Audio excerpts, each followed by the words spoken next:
Homer invented the infallible chair. Just when he thought he was smarter than Edison, Homer suddenly saw a picture and realized that Edison had already invented the same thing. Hey, Dad, heard you swearing. Mind if I join in? Crap, boobs, crap. Bart wondered if Edison had thought of it. Why wasn't the infallible chair on his list of inventions? Homer was also puzzled, so he decided to visit the museum to get to the bottom of it. That night, Homer drove hundreds of miles to the Edison Museum. The long drive left him exhausted and nearly asleep. Just then, he suddenly saw the spirit of Edison ahead. However, being a materialist, Homer stepped on the gas and knocked him out of the way. The next day, Homer finally reached his destination, where a long line had already formed.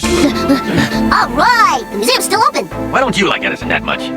Early in the morning, the tour guide was explaining Edison's achievements and mentioned that behind this door is Edison's brain. Everyone was astonished, as this door was usually off limits. And of course, there would be no exception today. At that moment, Homer and Bart peeked through. They began their next move. Homer kicked over the wax figure of Edison, and just as he was about to smash it with an electric hammer, he noticed a clock on the wall. The clock showed that the number of Edison's inventions was far fewer than Da Vinci's. Homer realized that Edison, just like him, had lived in someone else's shadow. Boat swings. No! Upon discovering the truth, Homer propped up Edison's wax figure. He understood that Edison, just like him, had set unrealistic standards for himself. As a dreamer, Homer changed his mind and left the museum. Back home, the news broadcast from the Edison Museum showed the infallible chair and the electric hammer. They presented these two inventions as Edison's new discoveries, which would bring in millions of dollars for the already wealthy Edison family. Homer was so angry that he ground his teeth.